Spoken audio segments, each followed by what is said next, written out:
I'm Margie, and I recently had a hip replacement, and I want to share some helpful tips with you so that your recovery process will be a smooth one.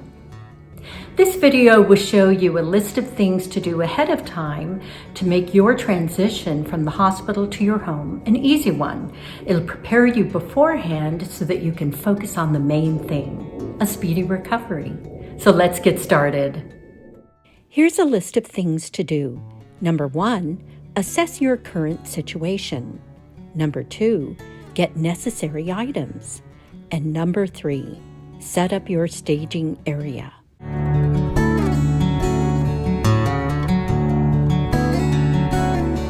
When you assess your current situation, there are 3 things to consider.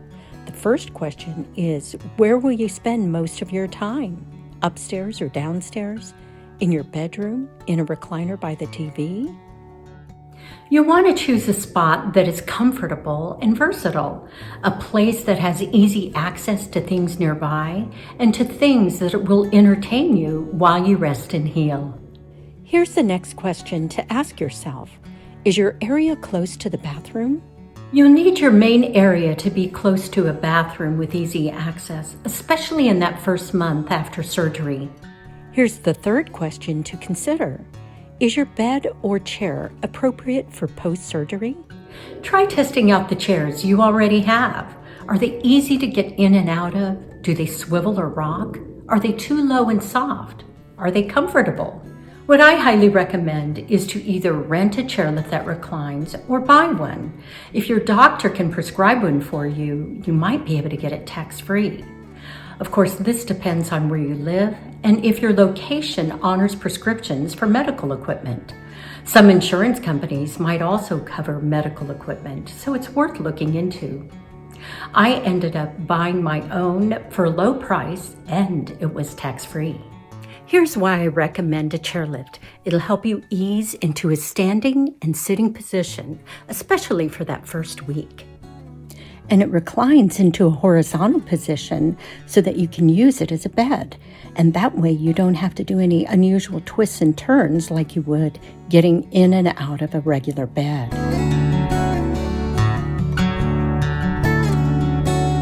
The next thing on our to-do list is to get the necessary items.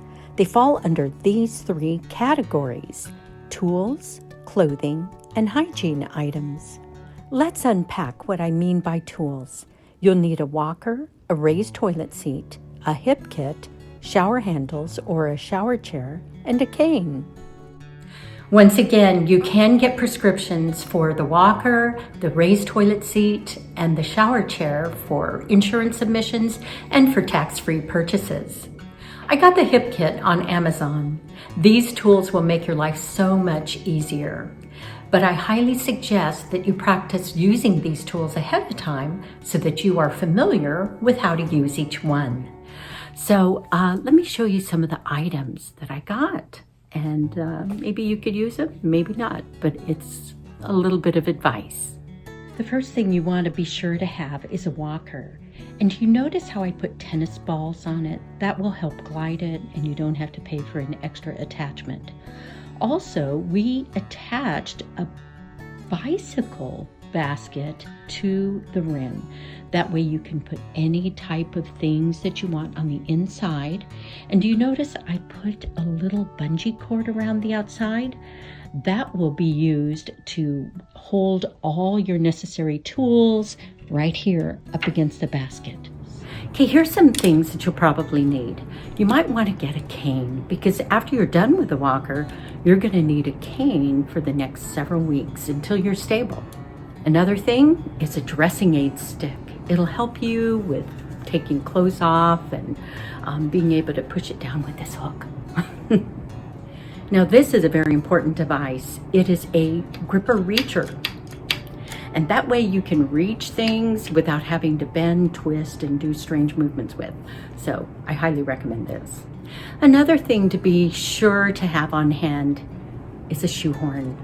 Now this one's made of metal and that way it won't break. And it's long enough so that you can barely bend to put your shoes on. So it's wonderful.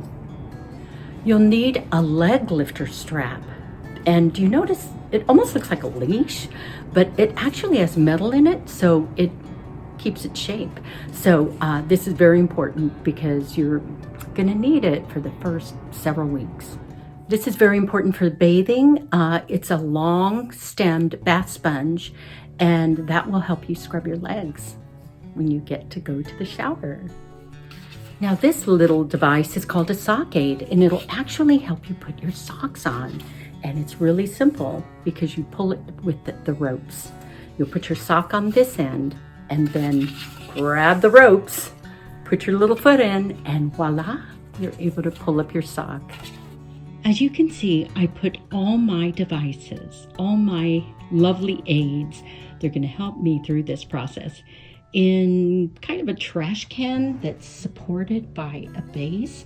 You don't have to do this particular configuration, but you know what?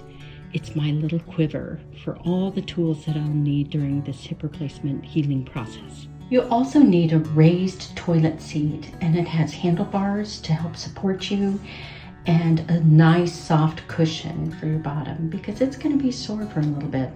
The next necessary items to have are proper clothes.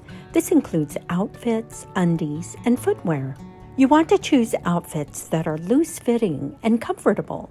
Robes or sweats are nice, as well as nightgowns, especially with pockets. For undies, make sure they're easy to get on and off. For the first few days after surgery, you may need extra protection like Depends, just in case. For footwear, I strongly suggest compression socks underneath socks with grippers. Dealing with shoes or slippers right off the bat can be cumbersome, but see what works best for you. The last necessary items to gather are your hygiene items, such as for bathing, hair care, and toiletries. For bathing items, you might want to have some sponge bath wipes, especially for the first week or so. Once you're able to take a shower, you'll need a long bath sponge. For hair care, you could either get dry shampoo or use regular shampoo because you can wash your hair in the sink. Then it's helpful to have a towel, hair dryer, and a brush or comb nearby.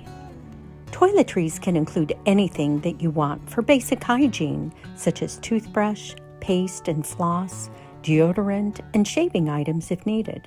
A caddy is very helpful in keeping all your items organized and accessible. Now for the final to-do before your surgery. You'll need to set up your staging area. Basically, this is an area where you will spend most of your time while you recover. The primary thing to set up is your chairlift, bed, or recliner. You'll want to make it comfortable and easily accessible. You can prepare your chairlift by putting on a sheet and maybe a towel, and then have some very cozy blankets nearby. And notice that I put in a 2-inch memory foam here for extra padding, and that way when you use it for a bed, it's extra cozy. Next, you'll want to set up side tables with all the things you'll need, such as pill boxes, tissues, electronics, books, and so forth. If these items are within reach, it'll be easier on you and your caregiver. One item I found very helpful to have nearby is a day timer or calendar. That way you can keep track of your progress, you can keep track of your meds, your exercises, your physical therapy appointments, as well as your breathing exercises with a spirometer. Finally, you'll want to set up your bathroom. Set up your raised toilet seat and try it out. Adjust the height if needed and see if it's easy to get on and off of. You'll also want to put bathroom items within reach so they're easily accessible. Now that you've set up all your areas that you will be using post-surgery, you're ready for the big day. Be sure to shower with the antiseptic cleanser your doctor recommended both the night before and the morning of your surgery. Be sure to wear clean clothes and don't put on any makeup, deodorant, lotions, hairsprays, or nail polish. Once you get home from the hospital, you can focus on the main thing, which is recovering in your cozy area with accessibility and ease. Well, I hope this video helped prepare you ahead of time to give you the confidence for a smooth transition from the hospital to your home. Please be sure to share this video with anyone that's facing this procedure. They will greatly appreciate it. Have a blessed day.